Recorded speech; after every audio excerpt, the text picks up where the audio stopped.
Olá pessoal, vamos para a parte 3 da aula sobre ética, filosofia política e os ensinamentos de Nietzsche na era Embora digital. Nietzsche seja frequentemente visto como um pensador apolítico ou até antipolítico, suas ideias têm implicações profundas para a filosofia política contemporânea.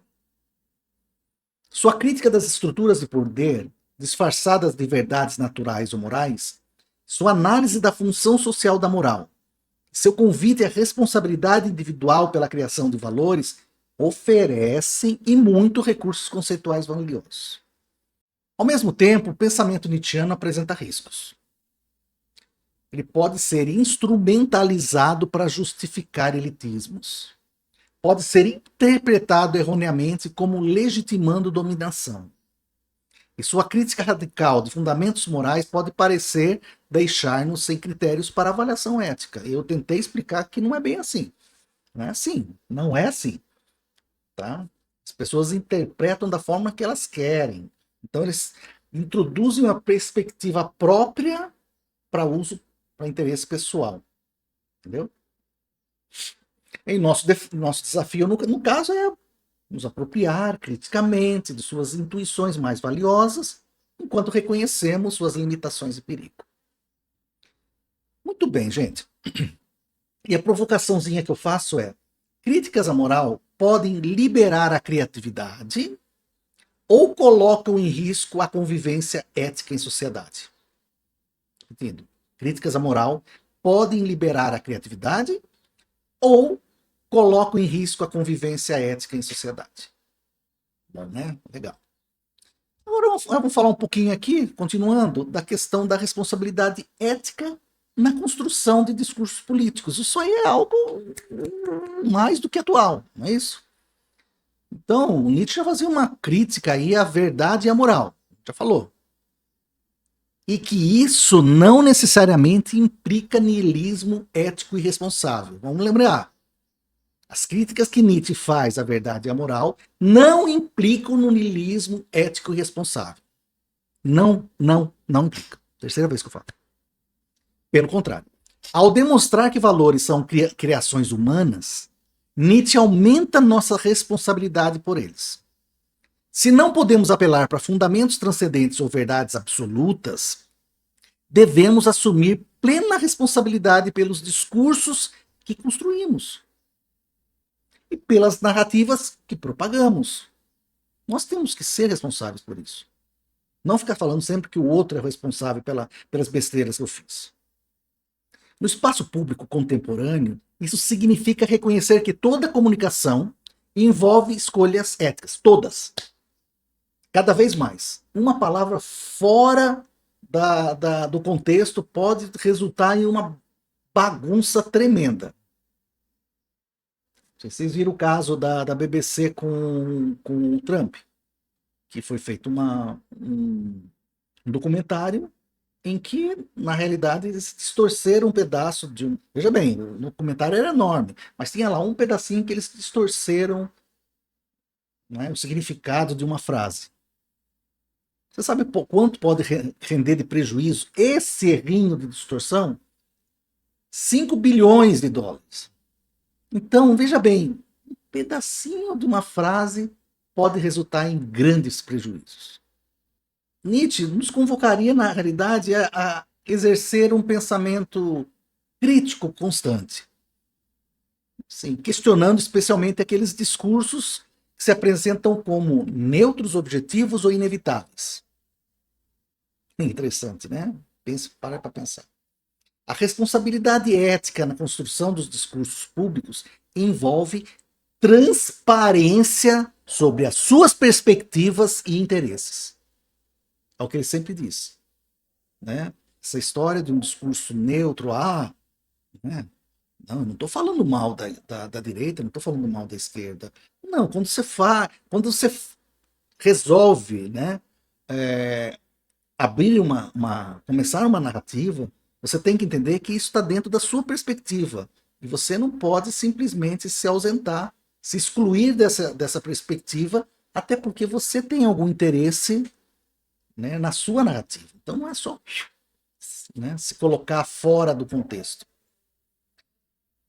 Outra coisa que eu podia dizer é que a responsabilidade ética na construção dos discursos públicos envolve também a disposição para considerar pontos de vista alternativos, como também consciência de como a linguagem e a narrativa moldam realidades sociais. Portanto, não basta ser tecnicamente correto. É preciso considerar o impacto ético das comunicações no tecido social. Repetir, porque é interessante isso, hein? Não basta ser tecnicamente correto. É preciso considerar o impacto ético das comunicações no tecido social. E aqui eu faço uma provocaçãozinha, para variar. Quando você posta ou comenta online, você já pensou nas consequências éticas daquele conteúdo? Pense. Muito bem, agora nós vamos falar um pouquinho, uma coisa que eu gosto demais, que é o questionamento da moral como ferramenta política. Isso é muito legal, essa parte. Né? A parte de ética é muito interessante. Ética e moral, no caso. Bom, uma das contribuições mais radicais de Nietzsche é a demonstração de que a moral funciona como ferramenta política. Sua genealogia da moral revela como categorias aparentemente universais, como bem e mal, virtude e pecado, justo e injusto, são, na verdade, produtos de lutas históricas pelo poder. A moral cristã, por exemplo, seria uma estratégia dos fracos, segundo ele, para inverter as hierarquias de valor. Como eu disse lá em cima, no começo, né? Isso não tem a ver com valor da pessoa. Isso não quer dizer que uma pessoa é melhor ou pior do que outra pelo simples fato de ser pobre, por exemplo. Nietzsche nunca disse isso. A gente gosta de dizer, né? Por exemplo, a raça ariana usou, né, não totalmente, mas usou uns pedacinhos da filosofia de Nietzsche para dizer do tal do além do homem, super-homem, né? Essa história de inverter valor, né? É uma estratégia dos fracos, né? Transformando sua fraqueza em virtude. Qual que é a fraqueza em virtude? A humildade. E a força alheia em vício, a arrogância. Tanto é que Nietzsche criticava muito a teoria moral cristã exatamente por ela inverter valores, né? Colocar o pobre como um ser humilde e, portanto, ele, por ser humilde, ele passa a ter uma hierarquia. Essa análise ela permanece poderosamente relevante. Movimentos políticos contemporâneos constantemente mobilizam categorias morais para legitimarem suas agendas. Por exemplo, direitos humanos, segurança nacional. A extrema-direita adora falar de segurança pública e eles não. Desde Bolsonaro, eles não conseguiram aprovar uma única lei importante em termos de segurança pública. Aí, quando enviam a PEC da segurança pública, eles ficam 6 meses com ela na mão. Aí, quando enviam a lei antifacção, eles tiram o secretário de Segurança Pública de São Paulo, colocam ele de volta como deputado para ser o relator, e ele está na quinta versão. Sendo que na primeira ele tirava a Polícia Federal e o Ministério Público das investigações em nível nacional. E aí, quem é que realmente está preocupado com a segurança pública? Será que são os bastiões da moral da extrema-direita ou alguém que pensa minimamente numa política pública adequada, etc. Que não é só da esquerda, né? Mas tem muita gente de centro que pensa, né? Tem alguns neurônios que pensam e que sabem que não é só na porrada que se resolve as coisas. Vamos deixar essa parte em branco. O questionamento nietzschiano nesse momento nos convida a perguntar: quem se beneficia quando essa categoria moral é invocada, por exemplo, segurança pública? Que relações de poder são mantidas ou desafiadas? Isso não significa rejeitar completamente esses conceitos, não é isso que eu estou falando. O que eu estou dizendo que é empregá-los criticamente, como eu disse. Você deixa as pessoas que entendem de segurança pública elaborarem uma lei sobre segurança pública, depois uma lei sobre antifacções e assim por diante. Você coloca pessoas que entendam disso e não pessoas que são ideologicamente aliciadas por um grupo que tem um determinado interesse e a pessoa vai lá para atender esse interesse. Não é por aí que as coisas rolam. Isso desvirtuou de uma forma política no país em que tudo que a esquerda faz é uma porcaria e tudo que a direita faz é outra porcaria. Nem tudo que a direita, eu não estou falando de extrema-direita, tá? Extrema-direita é uma outra história.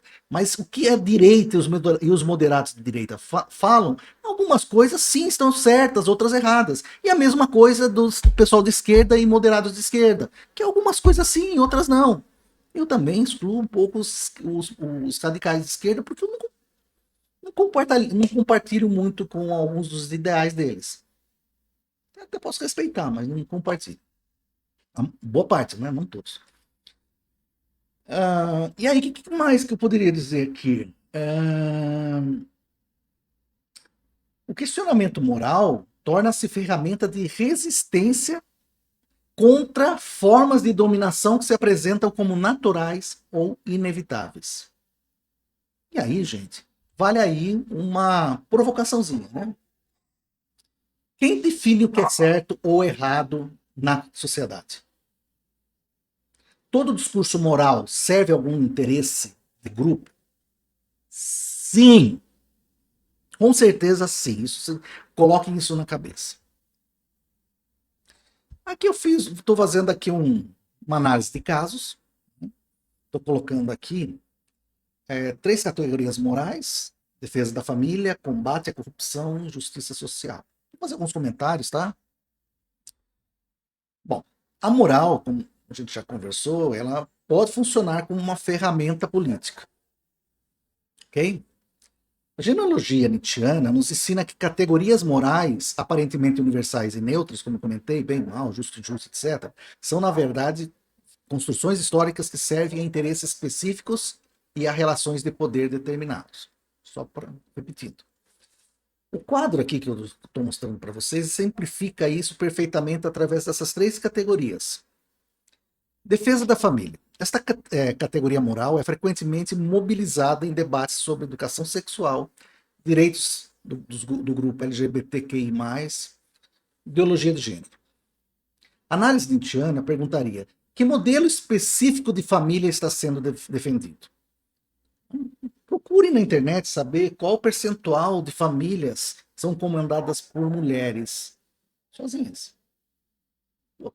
Esse tipo de família não seria, portanto, adaptado a uma moral cristã?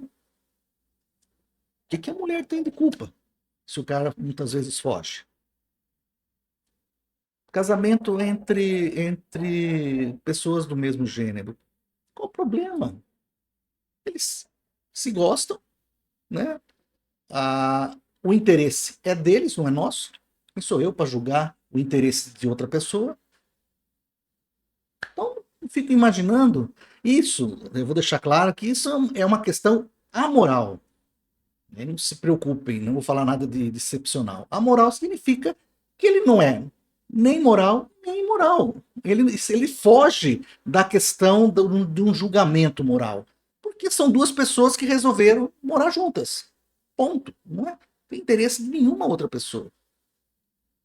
Portanto, é um fato que não requer uma análise moral, para vocês entenderem. Bom, outra pergunta. Quem se beneficia quando esse modelo é naturalizado como universal e intocável? Historicamente, o conceito de família variou enormemente entre culturas e épocas. A família tradicional defendida é uma construção histórica específica, óbvio, frequentemente baseada em modelo patriarcal. Né? Só que se esquecem que muitas famílias não tem nem o pai para tomar conta da família, né? Para ser o patriarca.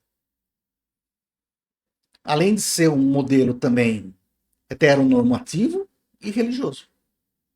Então, mobilizar defesa da família como um valor moral inquestionável serve para legitimar determinadas relações de poder.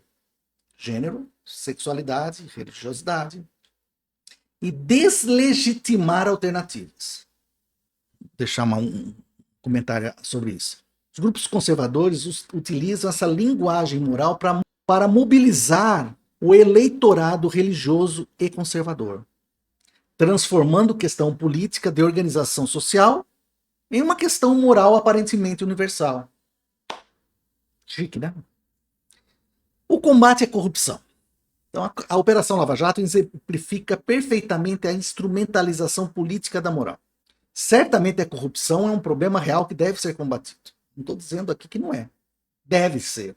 E se a Operação Lava Jato tivesse sido um pouco mais isenta politicamente, com os juízes e promotores trabalhando de forma correta, que era o trabalho deles, né, com certeza ela teria sucesso. Ela só foi exterminada, não, pelo amor de Deus, não vem com aquela história, não, a esquerda acabou com isso. Não, quem acabou com a Lava Jato foi o Centrão.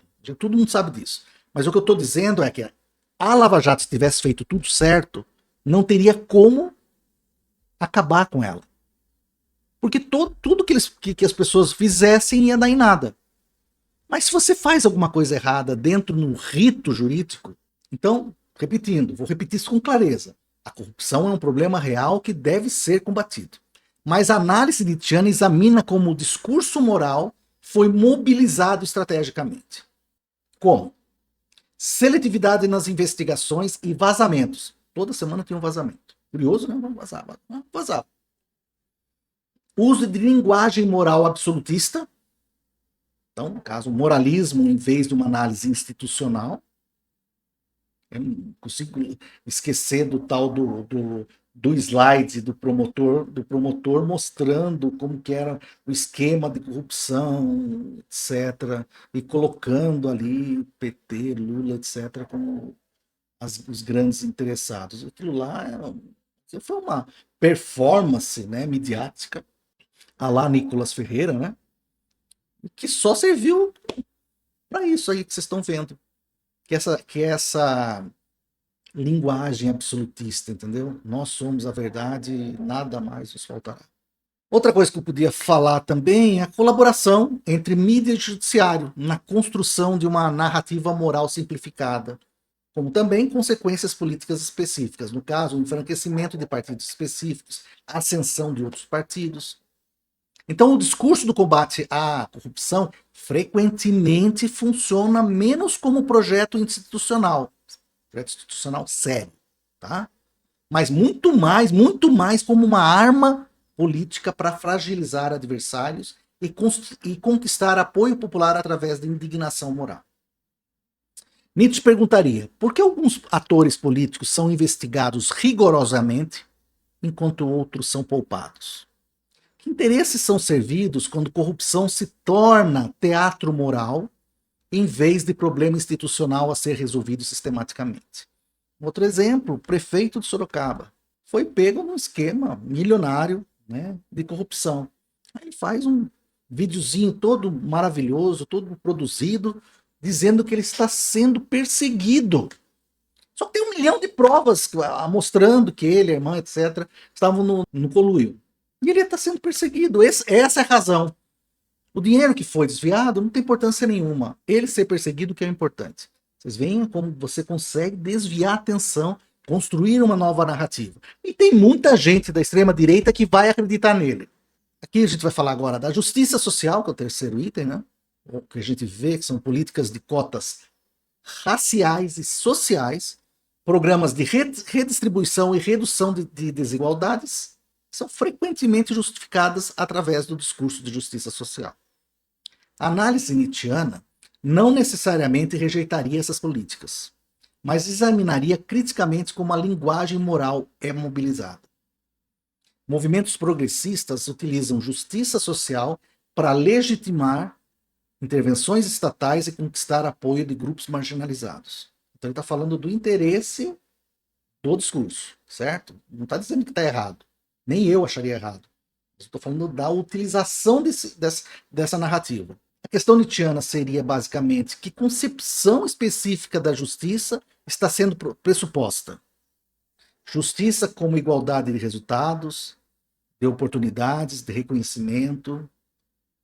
Cada concepção serve a interesses diferentes e implica relações de poder distintas.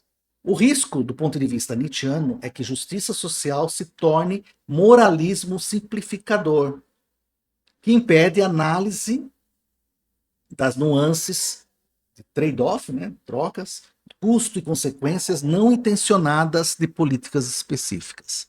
A conclusão provocativa é que todo discurso moral em política deve ser examinado genealogicamente. Quem o mobiliza? Para quê? Quem se beneficia? Que alternativas são silenciadas quando determinada categoria moral é naturalizada como inquestionável? Isso não significa, e aí eu estou repetindo, isso não significa rejeitar completamente essas categorias, mas empregá-las criticamente, conscientes de que são ferramentas políticas, não verdades absolutas. Não gostaria de criar nenhum atrito com a esquerda. Aqui eu não estou dizendo que está errado, por sinal eu acho certíssimo a questão da justiça social, que a distribuição do dinheiro seja feita de uma forma mais correta, né? E mais justa entre a população. Isso eu não contesto. Eu estou falando, eu só estou usando o discurso de Nietzsche para, né, para trazer nos dias de hoje e dizer, né, buscar uma provocação para a gente pensar sobre isso. Eu também não estou fazendo nenhum tipo de justificativa aqui, só estou dizendo o que realmente eu pensei. Então a provocação que eu faço aqui é, pensando nos debates políticos atuais, você consegue identificar outras categorias morais que funcionam como ferramentas políticas? Como segurança, liberdade, ordem, progresso? Quem se beneficia quando esses valores são invocados? Popularizado através da obra Assim Falou Zaratustra, caramba que eu erro várias vezes o nome, Zaratustra, o conceito foi tristemente distorcido e apropriado por interpretações nazistas que o transformaram em justificativa para a supremacia racial. No caso, foi uma interpretação completamente contrária ao pensamento de Nietzsche, que desprezava o nacionalismo, o antissemitismo e o pensamento de rebanho. Olha que interessante. Ou além do homem, né, nietzschiano, não é uma raça superior nem indivíduo que domina os outros, mas representa a possibilidade de superação do niilismo através da criação afirmativa de valores e da afirmação total da vida. Eu repeti 3 vezes isso na aula, hein? Quero que vocês gravem bem. Você tem 4 dimensões do Ubermensch, super-homem, apresentadas aqui nesse slide. Então vamos nelas. A superação de si. Já comentei. O Ubermensch não é aquele que venceu competições externas ou dominou outros, mas aquele que superou a si mesmo, tá? Suas próprias limitações, condicionamentos, hábitos regressivos, conformismos. Né? Então é um projeto contínuo de autocriação, né? De forma consciente. O que Nietzsche chama de tornar-se quem se é. Eu acho super legal essa frase dele. Isso não significa descobrir uma essência fixa pré-existente, não. Mas criar ativamente a si mesmo através de escolhas, práticas e afirmação de valores. Na era digital, isso significa resistir a ser completamente definido por algoritmos, métricas, expectativas sociais ou pressões conformistas. Criador de valores. Após a morte de Deus e o colapso de fundamentos metafísicos absolutos, o Ubermensch não cai em desespero niilista, nem busca desesperadamente novos ídolos externos, buscar outros ídolos, né? Porque normalmente ele busca outros ídolos para se submeter a eles, né? Em vez disso, assume a responsabilidade, essa responsabilidade aterradora, né? E libertadora de criar seus próprios valores. Isso não é uma arbitrariedade caprichosa, não é isso. Ou talvez um egoísmo irresponsável, também não é isso. Mas um exercício radical de autonomia. Examinar criticamente valores herdados, manter aqueles que afirmam a vida, abandonar aqueles que a negam e criar novos quando necessário. No contexto digital, isso significa desenvolver critérios próprios de valor, que não se reduzem a métricas ou algoritmos de aprovação. Outra característica é a afirmação da vida. O Além do Homem diz sim à vida em sua totalidade, incluindo sofrimento, incerteza, ausência de garantias. Esta é a doutrina do amor fati, amor ao destino. Amor fati, grave isso que é muito usado em filosofia. Que na prática essa doutrina é a não resignação passiva, mas uma afirmação ativa. O teste derradeiro é o eterno retorno, que é outra frase que é muito utilizada. O teste derradeiro é o eterno retorno. Se você tivesse que viver sua vida exatamente como é, infinitas vezes, você diria sim? O Além do Homem vive de tal forma que poderia responder afirmativamente, porque ele está sempre se superando, no sentido de construir valores, etc., como eu já disse. Portanto, ele não busca escapar da vida através de promessas transcendentes, céu, salvação, mundo real, nem através de entorpecimentos contemporâneos, consumismo, entretenimento infinito, redes sociais. O Além do Homem afirma a vida concreta, terrestre, em toda a sua complexidade. E por último, a autenticidade radical. Torna-te quem tu és, é o imperativo nietzschiano. O Além do Homem vive de acordo com sua natureza mais profunda, resiste à massificação e cultiva sua singularidade. Na era digital, onde pressões conformativas são amplificadas através da vigilância constante online e algoritmos que recompensam a conformidade, a autenticidade radical torna-se ainda mais difícil e mais necessária. Não se trata, em absoluto, de um individualismo egoísta, repetindo, que desconsidera os outros, mas de recusa em subordinar completamente a própria existência à aprovação externa. É crucial enfatizar que o além do Homem, o Übermensch, não é uma realidade presente, mas é um ideal regulativo, uma possibilidade futura que orienta o presente. Nietzsche não está descrevendo indivíduos específicos, embora admire alguns artistas e filósofos que se aproximam. Ele admirava alguns, depois ele brigava, enfim, era bem inconstante. Mas o que ele escreve é maravilhoso, pelo menos para mim. Então, ele não descreve indivíduos específicos, mas propunha um projeto existencial. Como viveríamos se assumíssemos plena responsabilidade por criar valores e dar sentido à própria existência? Na era digital, o Além do Homem seria aquele que utiliza tecnologias conscientemente como ferramentas para seus próprios propósitos, em vez de ser utilizados por elas. Seria aquele que cria em vez de apenas consumir. Seria aquele que pensa criticamente em vez de repetir narrativas prontas. Seria aquele que afirma a vida concreta em vez de buscar validação virtual. E a provocação que eu deixo para vocês é: qual característica do Além do Homem, Ubermensch, no caso, superação de si, criação de valores, afirmação da vida, autenticidade radical, você considera mais difícil de realizar na própria vida? Pense no porquê. O que tornaria isso possível? E aí, vocês pensaram. Agora nós vamos para alguns estudos de casos, tá bom? Nós vamos tentar aqui fazer algumas conexões com algumas questões éticas e políticas contemporâneas e também escolher alguns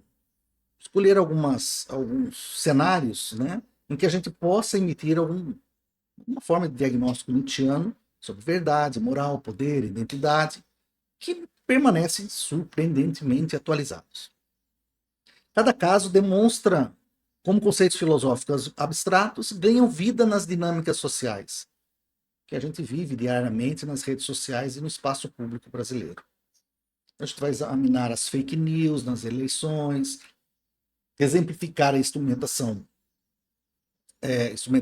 política da verdade, como a questão da autenticidade dos influenciadores digitais revela tensões sobre a criação de si, e como a cultura do cancelamento manifesta tanto o ressentimento coletivo quanto a moral de rebanho.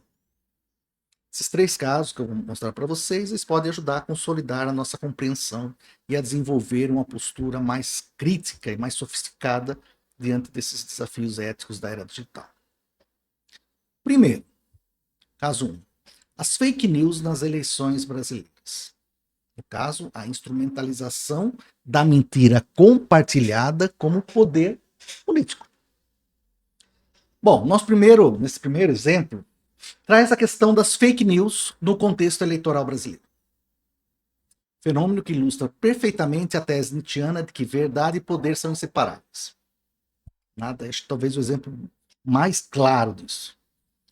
Segundo pesquisa do Data Senado de 2024, impressionantes 81%, já tinha citado também, reconhece que as notícias falsas podem afetar significativamente os resultados eleitorais. Além disso, 72% dos entrevistados já se depararam com fake news nas redes sociais nos últimos 6 meses da pesquisa, né?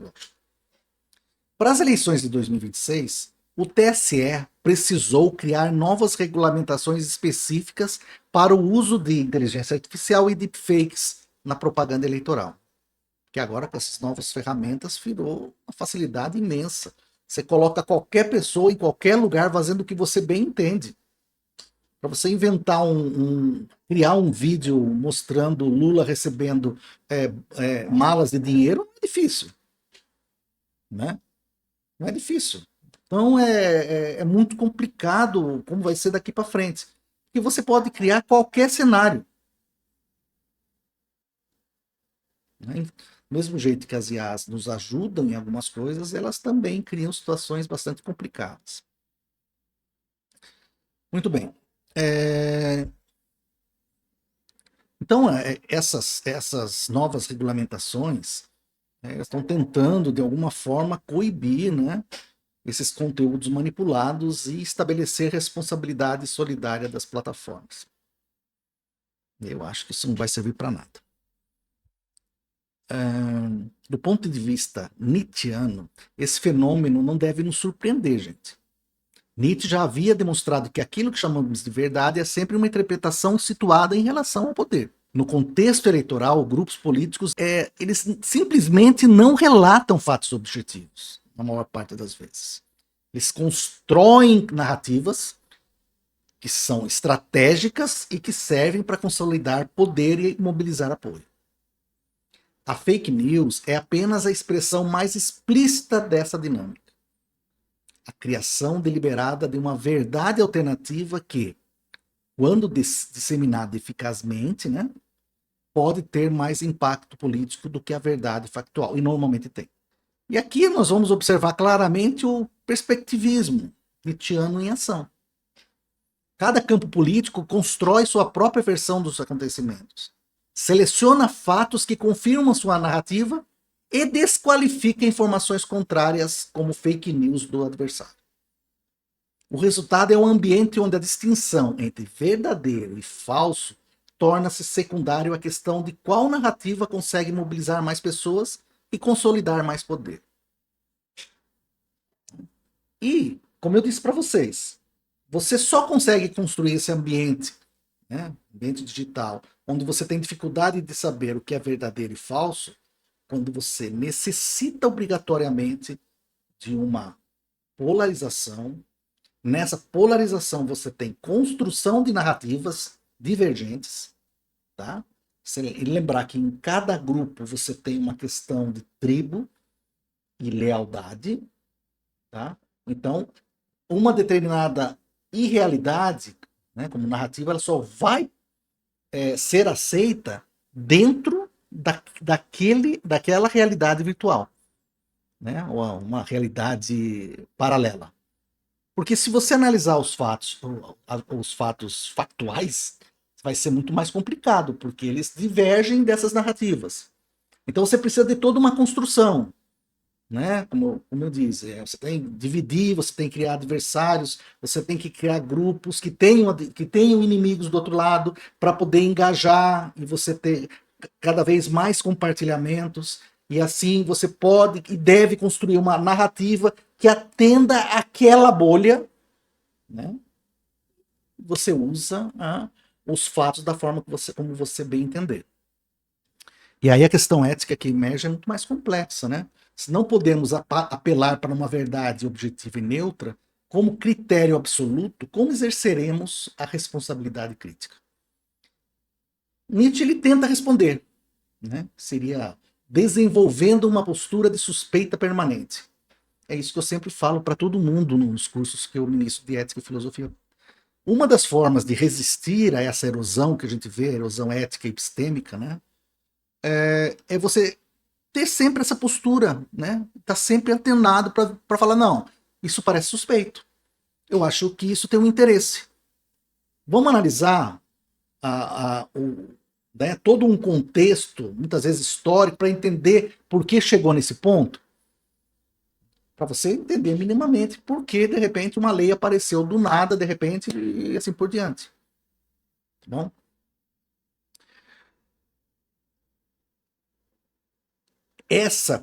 Além dessa postura de suspeita permanente que eu ressalto, também questionar sempre quem se beneficia de cada narrativa, reconhecer nossos próprios vieses e também assumir responsabilidades pelas informações que nós compartilhamos.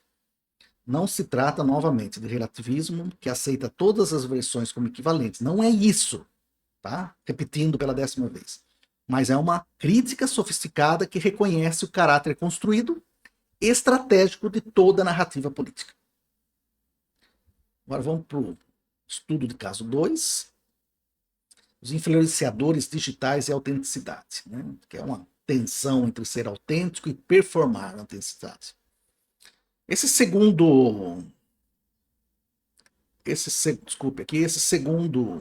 estudo de caso, ele nos leva a dizemos assim, um universo dos influenciadores digitais e ao paradoxo da autenticidade. Pesquisas recentes demonstram que a autenticidade é o fator mais importante para o sucesso do influenciador, superando até mesmo métricas como o número de seguidores. Quando perguntado sobre o que um influenciador precisa para ter sucesso, é uma pergunta legal, né? Seguidores respondem normalmente, seguidamente, repetidamente, com variações do tipo ser autêntico, mostrar o lado real, ser verdadeiro, não idealizar a vida. A percepção de autenticidade é que gera, para mim, por exemplo, é que gera confiança, identificação e engajamento genuíno. Tá? Alguns canais que eu assisto, que eu acho sensacional, tem um canal que é Estranhas Histórias, com um rapaz que é historiador, sensacional, fala de religião, mas de uma forma... ele é o personagem historiador, né, falando de religião, sensacional. Tem um outro canal que como que fala, Nunca Vi uma Cientista, que eu acho bem legal também, porque elas parecem ser o que elas são, né? Parece, isso é uma percepção. E qual que é a percepção de autenticidade que eu tenho, né? É que elas reagem e elas atuam e reagem em situações que eu acredito que pareçam menos performáticas. O rapaz da religião, o historiador lá, é fantástico. Recomendo. Bom, aqui a gente vai começar a falar do paradoxo, né, da autenticidade. Ao mesmo tempo que a autenticidade é essencial, influenciadores precisam construir estrategicamente essa percepção de autenticidade como parte de sua marca pessoal. Eles precisam decidir conscientemente o que revelar de suas vidas privadas. Como dosar vulnerabilidade e sucesso. Quando mencionar parcerias comerciais sem perder credibilidade. Quantos de vocês assistem canais do YouTube financiados pelo Insider? Quantos? E que você pula, né? Nada contra o insider, eu acho que é legal eles financiarem o pessoal. Mas, sinceramente, ninguém quer ver. Você já está pagando pelo YouTube, por exemplo, para não ter propaganda. Aí você tem que assistir a propaganda do sujeito. Também é um pouco de exagero, eu acho. Eu, pelo menos, acho um pouco de exagero. Mas que seja, nada contra insider. Por sinal, as camisas são muito boas. Nietzsche oferece uma perspectiva fascinante sobre esse dilema através do seu conceito de tornar-se quem se é. Acabei de comentar, né? Para ele não existe um eu verdadeiro, essencial, né? Esperando para ser descoberto e revelado. A identidade é sempre uma criação, uma construção ativa através de escolhas, valores e práticas. É o que eu digo. Toda vida social envolve máscaras e performance. Isso não é necessariamente inautêntico, mas simplesmente a natureza da existência humana. O problema surge quando a criação de si é totalmente subordinada à busca de validação externa quantificada. Vida, seguidores, engajamento. Nietzsche nos convocaria a criar valores próprios, critérios internos de significado que não dependem da aprovação dos outros. Para um influenciador digital, isso significa a difícil tarefa de equilibrar. Vejam a quantidade de equilíbrios que ele tem que ter. Precisa construir uma presença pública estratégica, enquanto mantém critérios próprios de autenticidade que não se reduzem às métricas da plataforma. O dilema ele permanece provocativo. Portanto, é preciso ser genuinamente autêntico quando a autenticidade se torna uma mercadoria, um ativo comercial que precisa ser cultivado e exibido estrategicamente? Ou devemos reconhecer que toda autenticidade é, em certo grau, performática? E que o desafio ético está em performá-la com responsabilidade e consciência dos seus efeitos sobre os outros. O terceiro exemplo, o terceiro caso, é a cultura do cancelamento, que seria basicamente um ressentimento coletivo e moral de rebanho nas redes sociais. Nesse terceiro exemplo, nós vamos examinar a cultura do cancelamento, o fenômeno que se tornou onipresente nas redes sociais brasileiras. O cancelamento funciona como um boicote coordenado contra indivíduos percebidos como moralmente desviantes. Alguém identifica uma ação considerada problemática, registra e compartilha com críticas. Outros amplificam a mensagem e, em questão de horas, milhares de pessoas estão atacando coordenadamente a reputação do alvo. Não é isso que acontece, gente? As consequências podem ser devastadoras. Perda de seguidores, de empregos. Lembre-se que canais com muitos seguidores empregam uma boa quantidade de pessoas, né? Então, você tem aí perda de seguidores, empregos, de patrocínios e danos permanentes à reputação. Alguns exemplos contemporâneos aí é da Carol Conká, Big Brother 2021, da Gabriela Pugliese, em 2020, do movimento Me Too, né, desde 2017, Arthur Aguiar, Monark, Léo Lins, Luísa Sonza e outros. Tente lembrar desses cancelamentos, tá? Pesquisas sobre a linguagem do cancelamento revelam estratégias verbais punitivas que incluem ofensas diretas ao caráter e aparência. Uso de emojis hostis e participação em campanhas coletivas de ódio. Isso aí é uma coisa vergonhosa. Estudos mostram que 79% dos brasileiros são contrários ao cancelamento, reconhecendo que ele frequentemente ultrapassa os limites do razoável e se transforma em linchamento virtual. Concordo. Não sou favorável ao cancelamento. Do ponto de vista nietzschiano, a cultura do cancelamento exemplifica perfeitamente dois conceitos centrais. O ressentimento, que a gente volta a falar de novo, e a moral do rebanho, que a gente volta a falar de novo. Ressentimento é aquele sentimento tóxico que surge quando nos percebemos impotentes diante daquilo que invejamos ou que nos ameaça. Estou repetindo. Em vez de ação afirmativa e criativa, o ressentimento ele produz a reatividade, que é o desejo de punir, destruir, atacar, etc. O cancelamento raramente propõe alternativas construtivas ou diálogo. Seu objetivo é simplesmente eliminar o desviante, eliminar o influenciador, etc. A moral de rebanho, ela manifesta-se na dinâmica de conformidade que o cancelamento impõe. Então, ó, tá? Olha o que ele falou, nossa!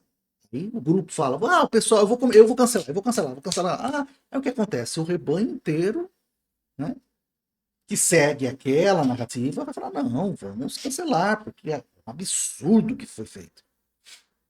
Né? Então estabelece-se um padrão moral rígido ao qual todos devem conformar-se. E qualquer desvio é punido sumariamente pelo grupo. Lembre-se da história do tribalismo. Né? As pessoas cancelam não apenas para punir o transgressor, mas para demonstrar publicamente sua própria conformidade aos valores do grupo, reforçando seu pertencimento e identidade coletiva.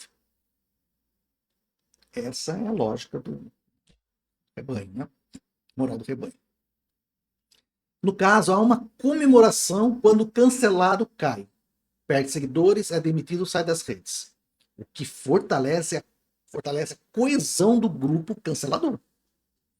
Nietzsche seria extremamente crítico dessa dinâmica. Embora ele reconhecesse a necessidade de confrontar comportamentos genuinamente prejudiciais, veria no cancelamento uma expressão de niilismo passivo, ou seja, destruição sem criação de valores positivos alternativos. Ou seja, você destrói, mas você não constrói uma nova situação com valores, né, positivos em seu lugar.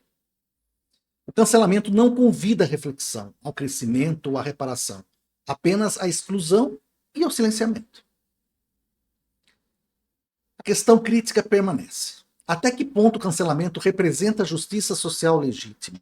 Uma forma de os grupos marginalizados responsabilizarem os poderosos? E até que ponto é a expressão de ressentimento coletivo e conformismo moral? Uma boa pergunta essa, né, gente? Nietzsche nos convocaria a suspeitar especialmente daquelas ações que se apresentam como moralmente puras e inquestionáveis, e a perguntar sempre: que tipo de pessoa essa prática está nos transformando? Estamos criando uma sociedade mais justa ou apenas mais intolerante e reativa?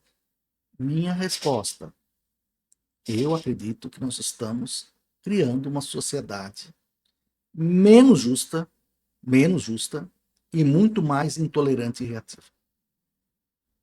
Minha opinião. Muito bem.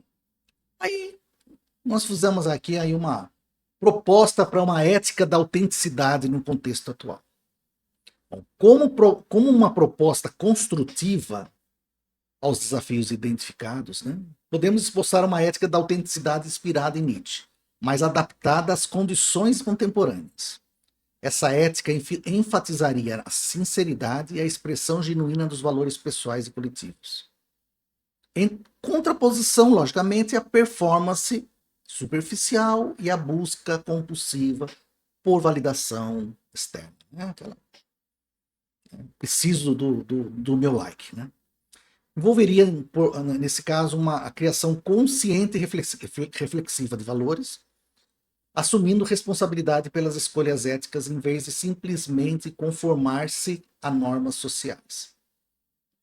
Diante dos desafios específicos das redes sociais, homogeneização, superficialidade, comparação social constante, né? Uma ética da autenticidade proporia práticas como momentos deliberados de desconexão para autorreflexão. Isso é complicado, difícil, né?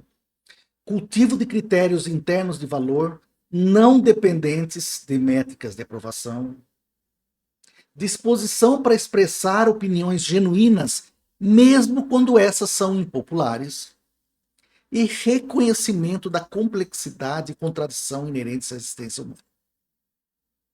Portanto, não se trata de um individualismo egoísta, mas de uma forma mais autêntica de relação consigo mesmo e com os outros, baseado em um reconhecimento mútuo de singularidades em vez de conformidade a padrões uniformizantes. Eu estou repetindo algumas coisas porque Nietzsche é difícil, não é fácil não. Então uma provocaçãozinha que eu faço aí é: você já abriu mão de sua autenticidade para ser aceito por um grupo? Como equilibrar sinceridade e convivência. Muito bem. Aqui eu dou alguns exemplos práticos, né? E queria que vocês olhassem bem para essa tabela, onde eu ponho os tipos, né? E os casos, o ano e as consequências. Então, nesse momento aqui, eu só queria explicar que isso é uma transição da compreensão conceitual abstrata para aplicação críticas em casos concretos. Após explorarmos perspectivismo, vontade de potência, ressentimento, niilismo e a instrumentalização política da moral, eu acho que chegou o momento da gente dar uma exercitada, né, em algumas ferramentas analíticas em situações reais do contexto brasileiro contemporâneo. Então vamos para o primeiro aí, fake news e o perspectivismo, a mamadeira de piroca, 2018. Até hoje não consigo entender como isso surgiu e como isso é repetido ad nauseam, né? Como isso pode ter sido repetido tantas vezes, gente? Mas vamos lá. Este caso exemplifica dramaticamente o perspectivismo nietzschiano e a construção política da verdade. Durante as eleições presidenciais de 2018, circulou amplamente um vídeo falso, tá? Alegando que o PT distribuiria brinquedos eróticos em creches, como parte de suposta doutrinação de gênero. Uma coisa muito louca, né? Embora factualmente falso, rapidamente desmentido por agências de fast-checking, né? A fake news teve enorme impacto político porque ressoou perfeitamente com a perspectiva já estabelecida em determinados segmentos do eleitorado. Qual seja, pais conservadores preocupados com a educação dos filhos, grupos religiosos desconfiados de políticas progressistas de gênero e eleitores já predispostos contra o PT. Do ponto de vista nietzschiano, o caso revela que a verdade funciona menos como correspondência objetiva aos fatos e mais como uma narrativa que serve interesses e perspectivas específicas, né? Para aqueles que compartilham a fake news, ela era verdadeira em sentido mais profundo. Por quê? Confirmava suas suspeitas. Então, você tem aí o viés de confirmação, né? Validava seus medos. Legitimava sua oposição política. Incrível. A questão não era simplesmente uma verificação empírica, mas alinhamento perspectivista. Portanto, esse perspectivismo nietzschiano não justifica a mentira deliberada, mas nos ajuda a compreender porque desmentidos factuais frequentemente fracassam. E fracassam mesmo. Tá? A mentira ela é muito mais poderosa do que o fato, né? A realidade. E aqui eu também poderia completar dizendo que o conflito não é primariamente sobre fatos, mas sobre perspectivas e valores subjacentes que determinam quais fatos são aceitos como verdadeiros. A consequência foi a manipulação do debate eleitoral através do reforço da desinformação. Mesmo após desmentida, a narrativa permaneceu circulando. Até hoje, tá? Até hoje. Influenciando percepções e votos. A genealogia nietzschiana perguntaria: quem se beneficiou politicamente dessa fake news? Que medos e valores se mobilizaram? Como diferentes grupos interpretaram o episódio a partir de suas respectivas perspectivas? Muito bem. Agora fala um pouquinho de fake news e instrumentalização política em relação àquele fenômeno do Pix taxado, né? A notícia falsa sobre suposta taxação do Pix pelo governo Lula, amplamente compartilhada entre 2023 e ressurgindo em 2026, exemplifica a instrumentalização política da desinformação e necessidade de desmentido oficial constante. A Receita Federal anunciou normas de fiscalização para transações acima de determinado valor, que era, obviamente, uma medida de combate à sonegação e lavagem de dinheiro. Mas a informação foi deliberadamente distorcida em redes sociais, como o governo vai taxar cada Pix que você fizer. Quem fez isso? Deputado Nicolas Ferreira. Quantas visualizações ele teve? Quase 6 milhões. Quanto que ele gastou nisso? Mais de 700 mil reais. Lógico, ele recuperou com a quantidade de visualizações, mas alguém financiou isso. Interessante que exatamente o grupo ideológico que mais fala de segurança pública é exatamente o grupo que vai lá defender, no caso, contestar uma medida que servia para barrar algumas facções, a questão monetária de algumas facções, lavagem de dinheiro. Certo? Outra lei, por exemplo, a questão do sujeito que deve contumazmente, devedor contumaz, foi votado há, acho que 15 dias atrás, mostrou outra vez a mesma extrema-direita sendo contra, né, a essa ação, por motivos que ninguém entende muito, porque o devedor contumaz é aquele cara que monta uma empresa, lava o dinheiro, monta outra, lava o dinheiro, monta outra, lava o dinheiro e fica devendo para todo mundo. E não acontece nada. E aí você pergunta, por que alguém seria contra essa lei? Sempre tem uma justificativa, é sempre a extrema-direita que apoia, que na realidade barra essas coisas. Muito interessante, muito interessante. Eu diria também que do ponto de vista nietzschiano, observe a estratégia narrativa. Não se trata apenas de desinformar sobre detalhes técnicos tributários, mas também de ativar ressentimento econômico e desconfiança política. A narrativa falsa ressoou especialmente em pequenos comerciantes, trabalhadores informais e classes populares que dependiam do Pix para transações cotidianas.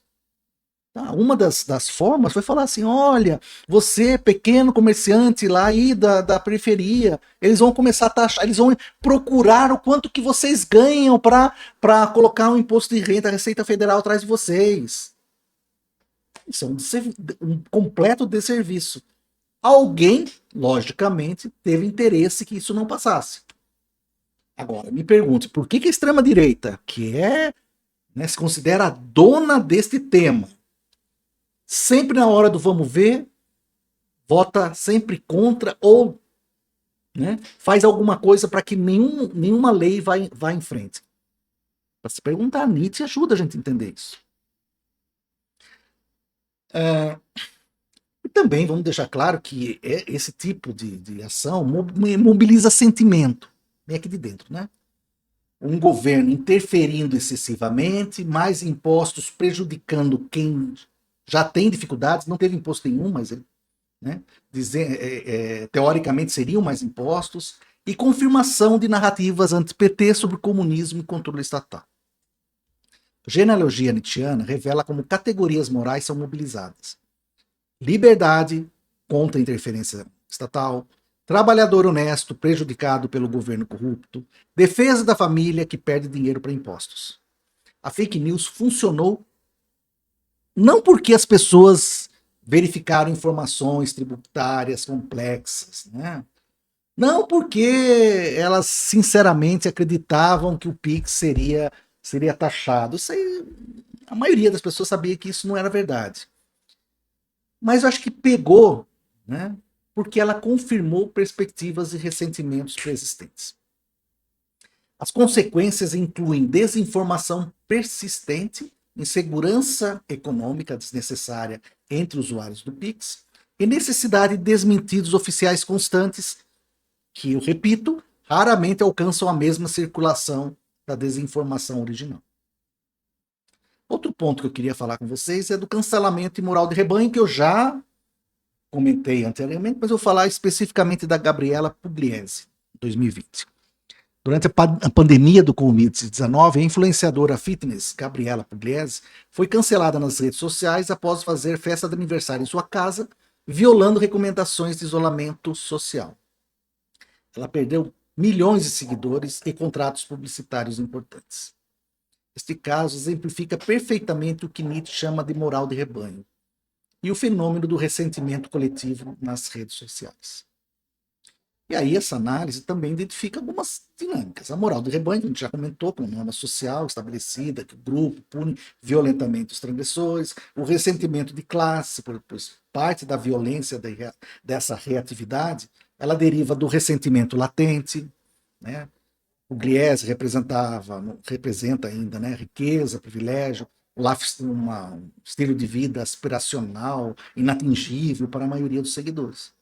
Então, durante a pandemia, que atingiu desigualmente diferentes classes sociais, sua festa tornou-se um símbolo perfeito de privilégio insensível. Na verdade, foi mesmo, né? O cancelamento permitiu a expressão de ressentimento que normalmente permanece subterrâneo. Ela pode fazer festa luxuosa enquanto eu estou preso em apartamento pequeno. Quando é um apartamento. Né?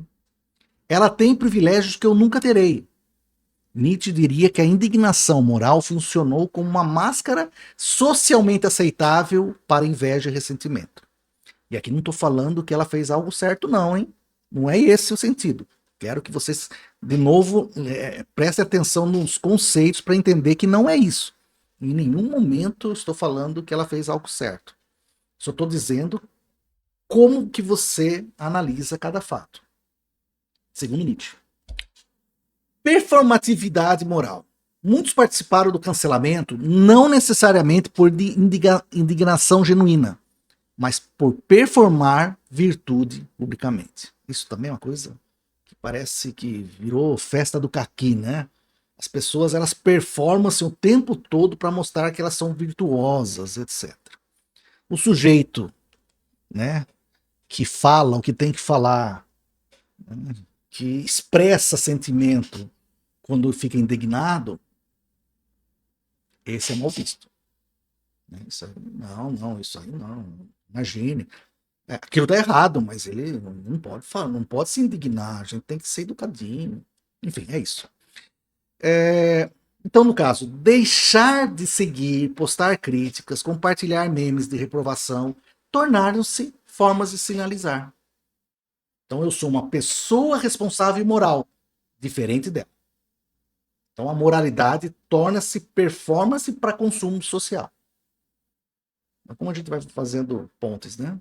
As consequências foram perda profissional severa e afastamento temporário das redes. Do ponto de vista nietzschiano, a questão não é se o Gliese errou, porque ela errou.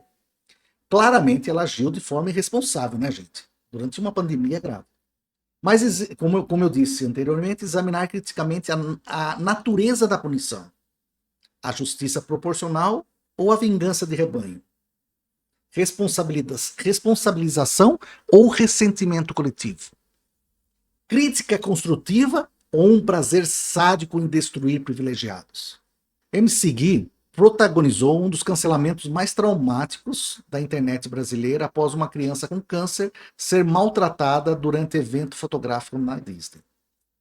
A rejeição pública foi tão intensa que o cantor relatou posteriormente impactos severos na saúde mental e carreira.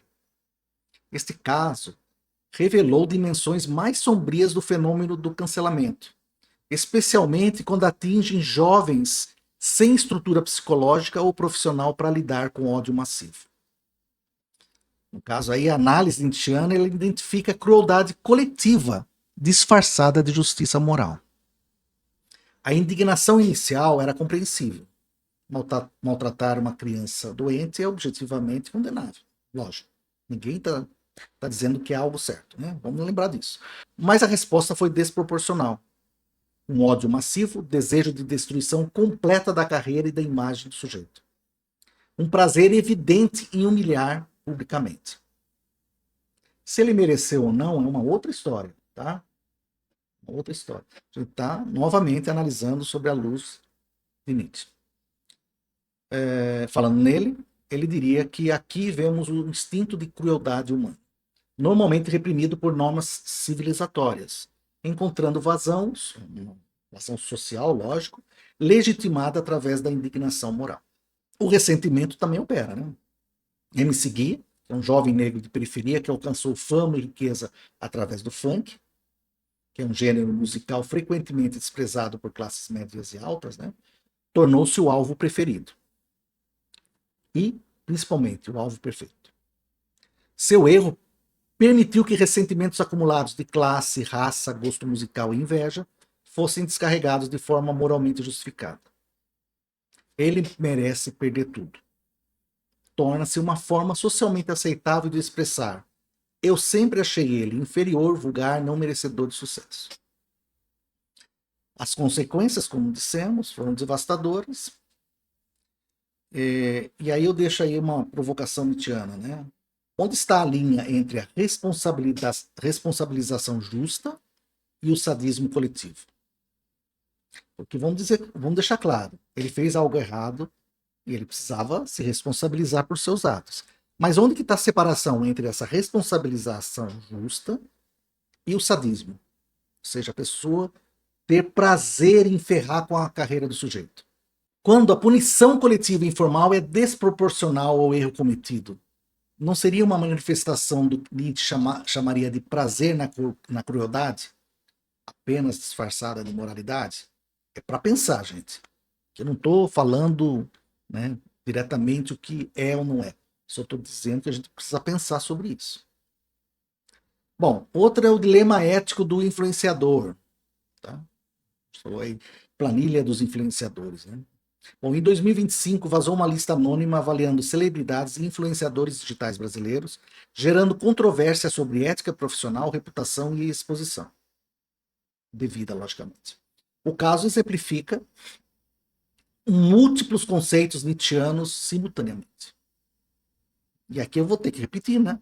Perspectivismo e disputa de narrativas. Então a planilha apresentava perspectiva específica sobre influenciadores, possivelmente marcas, agências, mas essa perspectiva foi tratada como uma verdade objetiva quando vazou. Diferentes grupos interpretaram o vazamento de forma diferente. Marcas preocupadas com gestão de reputação, influenciadores indignados com julgamento injusto, um público curioso consumindo fofoca. Então cada perspectiva vê verdades diferentes do mesmo evento.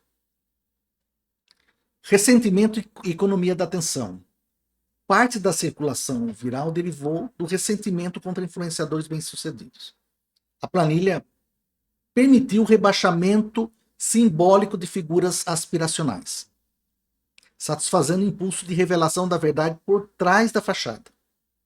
Nietzsche identificaria aqui o prazer ressentido em descobrir que influenciadores aparentemente perfeitos têm problemas ou má reputação nos bastidores. A instrumentalização moral, esse discurso de transparência e consumidores têm o direito de saber, funcionou como legitimação moral para a invasão de privacidade e julgamento público sem devido processo. Categorias morais como honestidade, credibilidade e ética profissionais foram mobilizadas. Mas a genealogia nietzschiana perguntaria: quem se beneficiou deste vazamento? Que interesses e relações de poder estavam em jogo? Alguém se beneficiou, com certeza. As consequências incluem aí discussão judicial sobre privacidade versus interesse público, posição potencialmente prejudicial de pessoas sem direito de defesa adequado. Questionamento ético sobre limites da vida pública de influenciadores. Do ponto de vista nietzschiano, o caso revela tensões fundamentais da era digital, onde termina a legítima transparência e começa a violação. Quem tem poder de julgar e expor publicamente? Como ressentimento, voyeurismo e moralismo se misturam nas dinâmicas das redes sociais. Próximo ponto, dilemas éticos de influenciadores. Outro tópico que fala sobre a colaboração comercial e a credibilidade científica. Influenciadores de ciência, divulgadores científicos, promovendo marcas controversas, geraram debate em 2024 sobre conflito entre credibilidade científica e interesses comerciais. Casos específicos envolveram influenciadores promovendo suplementos sem evidência científica nenhuma, produtos de beleza com alegações questionáveis ou marcas com práticas ambientais duvidosas. A análise nietzschiana revela a tensão fundamental: a verdade versus o interesse. Influenciadores de ciência constroem autoridade e audiência. Baseados em quê? Em discurso de evidência, rigor e ceticismo. E se apresentam como defensores da verdade científica contra a desinformação. Mas quando aceitam patrocínios de marcas cujos produtos ou práticas contradizem esse discurso, expõem a instrumentalização da verdade científica, como ferramenta de construção de audiência e monetização. A genealogia nietzschiana perguntaria: o que significa credibilidade científica nesse contexto? É compromisso genuíno com busca da verdade ou capital simbólico que pode ser convertido em capital econômico? Boa pergunta, né? Quando o influenciador científico promove um produto duvidoso, está simplesmente cometendo um erro de julgamento ou revelando que seu discurso científico sempre foi parcialmente performático? Legal, né? Construção de marca visando o quê? A monetização. Importantes, eles têm que ser levados em consideração. Portanto, eu não estou dizendo que aqui ele é intrinsecamente errado. Só estou dizendo que Nietzsche não era um moralista que condenava a ganhar dinheiro. Deixa claro, eu também não. O problema está na negação, na máscara moral que oculta motivações reais. As consequências incluem debate ético na comunidade de divulgação científica, risco de perder confiança do público, que é um recurso escasso e difícil de recuperar, né? E questionamentos sobre sustentabilidade financeira da divulgação científica séria em plataformas digitais que privilegiam entretenimento e viralidade. E aí nós vamos aqui para uma reflexão integrativa, achei que seria legal, só para lembrar dos pontos principais, falei várias vezes, mas eu acho que aqui vocês vão deixar gravados, então eu apresentei vários casos brasileiros, né? E aqui eu vou tentar, de alguma forma, identificar padrões transversais. Perspectivismo. Todos os casos envolvem disputas sobre verdade, onde diferentes grupos, a partir de perspectivas distintas moldadas por valores, interesses e experiências, veem verdades diferentes no mesmo evento. Ressentimento. Fenômenos de cancelamento, circulação de fake news e ataques a influenciadores frequentemente mobilizam ressentimentos latentes, de classe, privilégio, inveja, disfarçados de indignação moral legítima. Moral de rebanho. Punições coletivas nas redes sociais funcionam frequentemente como justiça de multidão, onde um grupo impõe conformidade através de violência simbólica, sem nenhum tipo de procedimento justo ou proporcionalidade. Instrumentalização da moral. Algumas categorias morais, verdade, justiça, transparência, credibilidade, são constantemente mobilizadas estrategicamente para servir interesses específicos, né? Interesses políticos, interesses econômicos, interesses pessoais. Autenticidade versus performatividade. A era digital ela intensifica a tensão entre ser e parecer, entre valores genuínos e performance de valores para consumo algorítmico. O objetivo não é cinismo niilista, que descarta completamente a verdade e a moralidade, mas desenvolvimento de um perspectivismo crítico, ou seja, capacidade de reconhecer que verdades são sempre situadas em perspectivas, que categorias morais servem interesses, e que devemos examinar genealogicamente, ou seja, historicamente, criticamente, as narrativas que nos são apresentadas como naturais e inquestionáveis. Essa capacidade que nós temos de questionar, ela é imprescindível. Logicamente que isso não elimina a possibilidade de julgamento. Sou ingênuo para pensar isso, tá? Mas no caso, a gente pode e deve julgar ações como melhores ou piores, mais ou menos justificáveis. Mas torna esse julgamento mais consciente, com uma nuance mais adequada, e também mais honesto sobre seus próprios fundamentos e limitações. E aí eu faço uma provocaçãozinha quase que final. Escolha um desses casos e analise-o, aplicando pelo menos 3 conceitos nietzschianos diferentes. Que insights essa análise revela que uma interpretação superficial perderia? Como isso muda sua compreensão do caso? E agora, para concluir, a gente chega ao final da reflexão. A gente viu como um pensamento de Nietzsche oferece ferramentas conceituais poderosas para compreender questões éticas complexas na era digital, desde a crise da verdade objetiva até os dilemas de identidade nas redes sociais. A filosofia nietzschiana não fornece respostas prontas ou fórmulas simples, mas nos convoca ao pensamento crítico radical e à responsabilidade pela criação de valores. Sua ênfase na subjetividade e na perspectiva não conduz a relativismo irresponsável, mas ao reconhecimento de que verdade e moral são construções humanas pelas quais devemos assumir plena responsabilidade.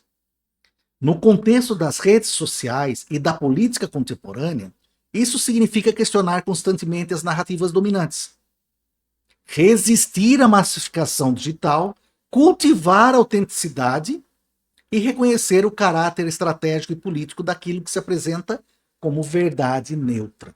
Isso a gente tem que começar a tentar entender isso, entendeu? Sempre ter uma análise crítica sobre a quem interessa essa tal verdade neutra, que muitas vezes não tem nada de verdade.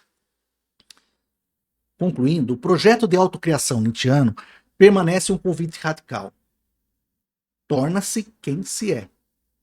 Afirmar a vida com coragem, criar valores próprios e exercer pensamento crítico incansável. Esses desafios são talvez ainda mais urgentes hoje do que no tempo de Nietzsche. E aí eu deixo a provocação final. Qual desses fenômenos que eu citei, fake news, influenciadores ou cancelamento, você já viveu ou presenciou de perto? Como você reagiu? Eu gostaria de agradecer pela paciência, né? Então gostaria de agradecer muito pela persistência com que vocês chegaram ao final da aula. Muito obrigado, tá? E até a próxima.